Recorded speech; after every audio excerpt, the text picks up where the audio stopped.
Just one goal after one period of play. What does your team have to do to pick up your pace and match the speed from Harvard? Yeah, I think, the first 5-6 minutes were a little slow from us, but towards the end, we got pucks deep, skated, used our feet, really stuck to hitting some guys in front of the net. But I think if we continue to, get guys in front of their net, screen them, get pucks to the net, we'll be fine.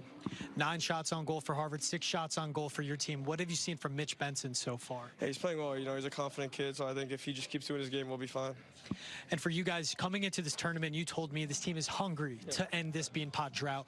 What do you have to see from your team? What do you have to do over the next 2 periods to satiate that hunger? I think we need to want a little bit more. I think we have to play a little more desperate, like I said, but I think we're going to do it, come out the next 2 periods and play well. So, Marshall, best of luck. Thank you. Appreciate it. Thank you. When asking many Boston College teammates about their goalie, Mitch Benson, they'll point out that his toughness and that what he represents as a leader, as we saw right there where he was hit hard but stayed on the ice. Now, if you look at Mitch Benson's mask, the back plate to it, the design there of the blue brain, well, that represents the biggest hurdle in his career, and that goes back to his days at Colgate when Benson suffered a concussion right before the 2020-21 season that knocked him out for the year. Now, Mitch tried everything to get back on the ice but couldn't shake the symptoms and thought his hockey career was over. Then he met functional neurologist Dr. Anthony Lemo, who's based out of the same hometown as Mitch in Ontario, and he worked with him using rehab exercises on an iPad to use his vision and improve it. That got him back on the ice. Now, Mitch is grateful for his time away because he discovered his passion for biology, which is what he earned his bachelor degree in at Colgate. And he also says it helped him find an identity away from the ice and boosted his confidence as he knows he can do something aside from hockey at a high level. Now he's in the crease, he's increased appreciation and gratitude for his time away from it. Good stuff, George. Thanks. Timely there with the collision we just saw. So, John, first goal in the first period was even strength. The next 2 in the second were both on the power play. What's been working with the man advantage for your team? Yeah, I think, we've been working on our break-ins all week, and, fortunately both plays were actually off the entry there. It was a little play that we were working on, and it worked out both times. What is it like to see Matt Coronado heat up? What does he do for the rest of the team? Yeah, obviously he's a huge guy for us, scores a lot of goals. Big spots, 2 goals there on the power play, obviously massive, and yeah, he's a great guy to have, that's for sure. Boston College seemed to up the energy going into the second. How do you feel the team responded? Yeah, I thought we responded well. Obviously, they're going to play hard. They came out well. I think that we kind of weathered their first 5 minutes, and, I think we took it to them a little bit there, too, so it'll be a fun third period. And as a captain, what's a message for the third period to close out this game and get to the championship? Yeah, I think it's not sitting back. 2-goal leads are the worst leads in hockey, they say. But, it's better than being down 2. So, keep up the energy, take it to them, and not sit back too much. Thanks, John. Best of luck. Thank you. Appreciate it. Yeah, TC, if you ask any of Marshall Warren's teammates about him, it's his poise, his leadership, his dedication that made him a no-brainer as Boston College's captain. But you hear how much it means to him to be the first black captain in the history of the program. And for him, his responsibilities as some representation on ice goes beyond BC. He's worked with Harlem in hockey twice, which provides hockey to kids that don't have the resources to get the equipment, have the ice time, as they put up a rink in Central Park. And for him, it's had the biggest impact. He's played in Beanpots. He's played in frozen Fenways. That, to him, is one of the coolest things he's done while at BC. And it reaches out to kids because over 80% of the kids that participate in hockey in Harlem are either Hispanic or black. And he hopes one day he inspires at least one kid to take up college hockey and earn their way to be a captain. Now, he'll inspire more than one, George, no doubt about it. DC, so checking in on Henry Thrun right after the second period ended. Before he went to the locker room, he was immediately getting looked at by Harvard trainers. Hearing from a Harvard spokesman, they told me he's dealing with an upper body issue. He is on Harvard's bench, but I have not seen him on the ice yet in this period. No, he hasn't been, George, and they're rotating, there are other guys, and they dress the 7th defense, and that's why we've seen Kyle LaCoin. Ted, you couldn't find a more exciting way to start off the Beanpot. What did you see from your team in overtime to have that late answer? Well, I thought BC really put a lot of pressure on us, and I give them a lot of credit. They kept coming, but our guys regrouped going into overtime, had some good chances, had a 2-on-1 right before overtime, and, it's nice to see Merrick Hayduke step up and make a great play after a nice pass from LaFerriere. Mitch Gibson made some huge saves in the third, so really proud of our guys. To see that 3-1 lead disappear, what did you see from your team in that break on this bench that gave you confidence going into OT? Well, they're a resilient group, and, they stick together, and, it wasn't exactly how we would have drawn it up. We probably sat back on our heels too much, and but I give the kids a lot of credit. They regrouped and got it done in overtime. 6th win in overtime this season, most in the nation. What about your team? What about your players allows them to find their best hockey when it matters most? Well, we have some really talented guys, and they play for each other, and they just never give up. So really proud of them. And Merrick Hayduke with that winner, 1.5 seconds left. What kind of player is he? Well, Merrick's first-year student and a great player, and it's probably his first shift in overtime all season. So he made the most of it, and I'm so happy for him. Why go to him in that setting, the first shift for a freshman? Well, he looked like he was going tonight. Had some really good shifts. Scored the goal early on, so certainly earned that opportunity, and I'm happy for him. Ted, congrats on the big night. Enjoy it. Thanks so much.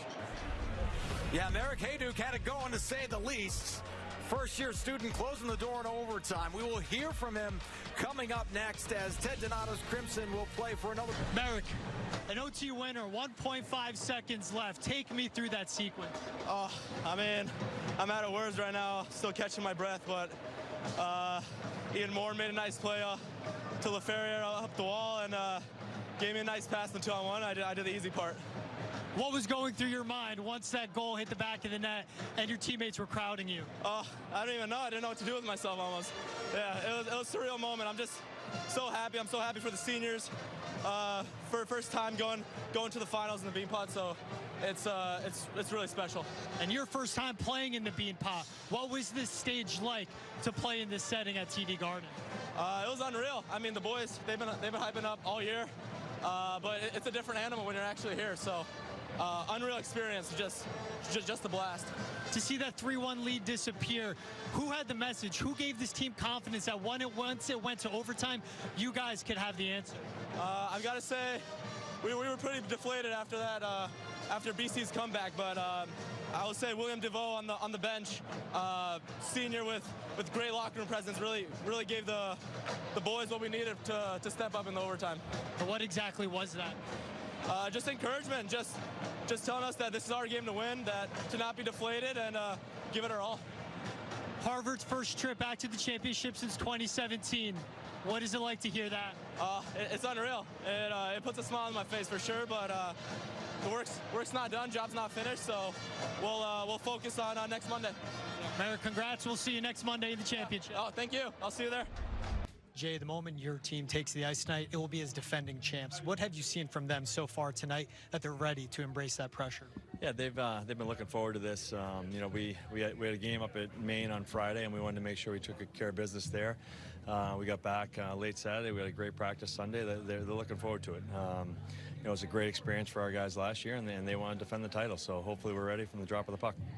You've won the Beanpot twice as a player, won it last year as an associate head coach. What's it like that tonight you'll take the bench as a head coach of your alma mater? Yeah, I'm proud. Take a lot of pride in being the head coach at BU. I had so much respect for Jack Parker and what he did for me and what he meant for this program. So I'm really proud and excited, and I'm really looking forward to it. You have a really talented blue line. Northeastern has really skilled attackers. What's the strategy to contain and slow down the likes of Aiden McDonough? Yeah, they have a really skilled team.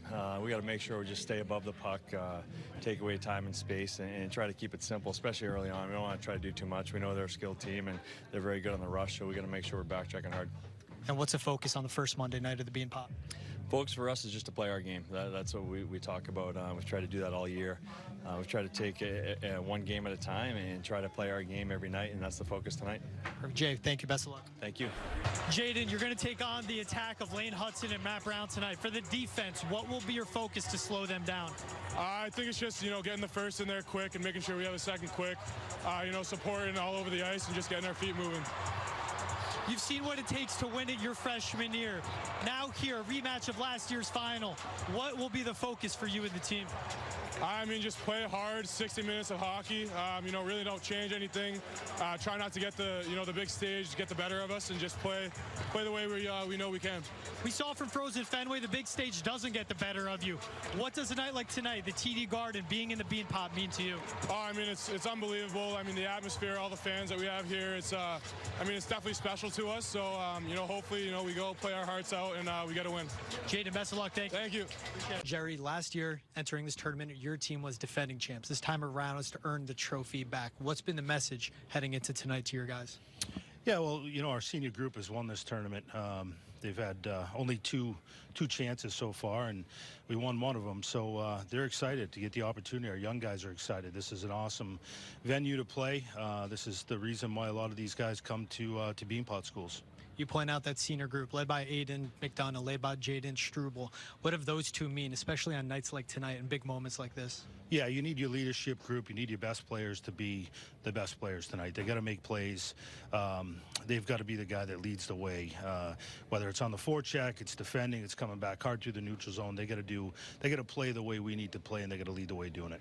Taking on a BU team, Matt Brown on the attack, Dominic Fensori on defense. What's the focus taking on those two players? Yeah, we got to check for our offense. We got to play 200 feet tonight. Got to make sure that we're really good in transition on both sides of the puck tonight. Coach, thank you and best of luck. Thank you. At the moment you take the ice tonight, you guys are the defending champs. The targets will be on your back. What gives you confidence that your team will answer to that pressure? Everything we've been through this year. We've had a really tough schedule. We've played really well, and we've been getting better consistently. So coming into tonight, you know, the pressure's on us, but we're a team that gets excited by that. What excites you the most about taking on this Northeastern defense? They play us hard. They play us tough. Tonight's going to be a really good game. It's going to be a good battle, and those are the types of games that are really fun to play in.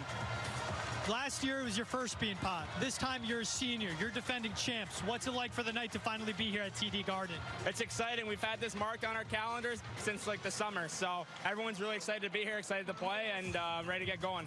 Matt, best of luck. Thank you. Thank you. Yeah, TC, there's nothing like the Beanpot in all of sports, and Jay Pandolfo's journey to tonight encapsulates it all. Growing up in Burlington, he came to the Beanpot in the old center with a childhood friend, fell in love with the atmosphere and energy, and knew he wanted to play for his school. He won as a junior as a Terrier in the old Garden. His senior year won in the Fleet Center. Last year was on the bench as an associate head coach for BU's 31st Beanpot. And of course, tonight, the first time as a head coach of his alma mater at the TD Garden. Billy and TC, that spot on the bench, something he's familiar with from his time with the Boston Bruins. Very familiar with that area, George. Your first shot of the game led to the first goal of the game. Take me through that sequence. What led to the score and for you to finish? I don't remember too much. It was a pretty long shift. I was out there for a pretty good time, so I was trying to get change, but the puck turned over. Vinny Borghese made a great play, found me right in the slot, and I had some pretty good net to look at, so I just tried to get off as quick as I can and happened to go in. What does that score this early in the game coming from you do for the rest of your team to help them settle down? Yeah, I think it's huge. I think, we're a team this year when we have gotten a lead early. We've found a way to win games and, play with the lead. And I think we're more comfortable playing with the lead than we are, as opposed to if we're down one. So I think it's huge for us. To go against this team, you know what it takes to beat them. You fell to them last year in the championship. What will the focus be for your team for the next two periods? Yeah, I think, I think we did it in spurts there. I think just keep putting pucks behind their D.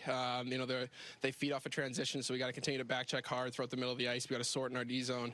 All the simple cliche things, pucks in deep, pucks on net. But, in this type of game, it really matters. Aiden, thank you. Best of luck. Yeah, thank you. 1-0 lead for Northeastern after one period of play. Just about ready for period number 2. First, let's check in with George Balekji. ATC, that's right. Northeastern has a 1-0 lead thanks to some dazzling saves by Devin Levi in goal. But it's also interesting to watch what he does during breaks for his team. As he comes out of his crease, turns around, faces the net, and takes a seat on the ice to start meditating. Devin picked this up when he first was a goaltender for Team Canada and World Juniors and realized he doesn't like long TV breaks. He went to the bench, said that's not my thing, and came back. For him, it breaks up the game into little segments. Good or bad, whatever happened, he puts it behind him. And when he meditates, he focuses on the present. He picked that up from Qui-Gon Jinn in Star Wars, as him and his dad are big fans. So when I spoke with Devin a few weeks ago leading up to the Beanpot, I had some fun with him and asked him some Star Wars trivia to test his knowledge. What is Baby Yoda's real name? Grogu. Where's Jabba the Hutt's palace located? Is Tatooine. According to Yoda, there are always how many Sith Lords? No more, no less. That's a good question. Is it 3 or 2? It's 2. Chancellor Palpatine was which Sith Lord? Darth Sidious. Luke lost which of his hands in a fight with Darth Vader? Was his left hand? Right hand? Right hand. He went 4 for 5. Nice. I'll take it, yeah. And when it comes to Devin, I asked if his teammates ask him why he meditates. He says they leave him alone because he knows he'll have his back. You know, they leave him alone because he's a goalie. Now, last year's Beanpot final had us all at the edge of our seat when BU beat Northeastern 1-0 in the championship. But this year and tonight in this same matchup, both goalies for each team, this is their first taste of the Beanpot. For Northeastern's Devin Levi, well, he was with Team Canada at the Beijing Olympics. For Drew Comesso of BU, he was playing goalie for Team USA. And Devin Levi told me that when he was watching, woke up at 6 a.m., watched the Beanpot championship on his phone, and felt helpless. He wished he could have helped his guys, and is motivated this time around to change the outcome.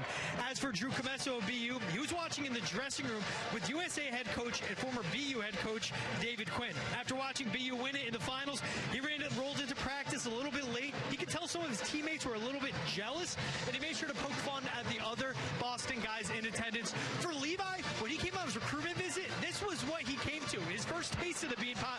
Well, finally tonight, he's on the ice playing for it. And Drew Comesso, he's from Norwell. He knows all about this tournament far too well. Finally, his time has come to play in the crease for his team. Third year for each of them. First Beanpot appearance for each. Close the shots on goal gap there late in the second period. What does the team have to do to increase those quality looks and break through? Yeah, I think we just got to keep our pressure in the ozone. You know, I think we just got to get pucks to the net. Obviously, Levi's a great goalie, so, you know, if you can't see it, you can't stop it. So I think we just got to get bodies to the net and just go from there. What will be key for your offensive zone to break through on this Northeastern D zone? I think it's our second chances. I think we just got to get on loose pucks and keep our compete level higher in the third. I think we have a lot of hockey left, and I know we have more in the locker room, so, you know, we all know that. So hopefully we get going in third. What will leadership preach to the rest of the team when you head into that locker room? I think we know what we have in that locker room, so I think it's just kind of stay calm and keep going. Obviously, we know we have more. We haven't played our best hockey tonight yet, so you know, we just got to keep pushing here and hopefully get 2 here by him. Thanks, Tom. Best of luck. Appreciate it. Welcome back to TD Garden, where Northeastern has a 2-0 lead over BU with 9 minutes left in the third period. Now, we heard from Dominic Fensori after the second, and there was no loss of confidence of what that locker room holds. The reason for that isn't the number 3 ranking that BU has earned, but before the season, Jay Pandolfo had them do an exercise where the entire team got pebbles, wrote what they brought to the team on one side, what they bring to their family on the others. Matt Brown wrote strength for what he brings to his family and tenacity for what he brings to the team. Goalie Drew Comesso wrote that he's a calm sea. That's what he brings to his team. So Fensori has shared it with me, Brownie and Comesso as well, that the vote of confidence they have isn't from the number 3 ranking, but how tight-knit that locker room is. And in the locker room, they made him to the shape of a W. You'll see that photo hung up, and some of the pebbles above the lockers in the dressing room. Thanks, TC. Devin, no Sith Lords for you to face tonight, just the number 1 scoring offense in all of college hockey. They needed an extra skater to get that 1 goal. But what led to you to have so much success tonight? Yeah, I mean, the boys played amazing today. We had so much motivation to go in and beat them. They're a really good team. So we just really wanted to win. And, you know, when you put that into the universe, it pays off. So. Motivation goes back to last season. This is your first Beanpot. What does this win against a number 3 team in the country do for your team going into next Monday night? Yeah, I mean, it means a lot. The fans were amazing. They made the game for us today. And, you know, it was an experience of a lifetime, and I'm just grateful to be part of it, but it's not over yet. We got next week, so looking forward to that. Frozen Fenway, you got the win. Tonight, opening night of the Beanpot, once again showing up on a big stage. What about this team? Do the big moments bring out the best of them? Yeah, I mean, I think that, you know, when we're in the big stage, everyone brings their A game, and I think that's big. It's a clutch gene that, you know, not everyone has, and our team has showed it again and again. So, you know, it's a great group of guys, and we're really looking forward to Monday night. Tonight is your first Beanpot that you played in. Do expectations exceed the reality? Oh yeah, it was packed. It was so loud. I'd never been in a building this packed. So, you know, the fans were unreal. Northeastern, like the whole school came out today, it seemed like. So it was amazing. What is it like coming out of your first Beanpot game that you want to carry into next Monday night? You know, just the level of compete that we brought today. I think we really wanted it. I think we wanted it more than them. And, you know, we just battled. We just went to war with them. And it was really fun. It was fun competing out there. And we're just going to do the same thing on Monday night. Have fun. Devin, congrats. And once again, may the force be with you. Thank you. You too. TC, back to you. George, thank you. Good stuff. What a performance by him. And this is going to be a good one next week.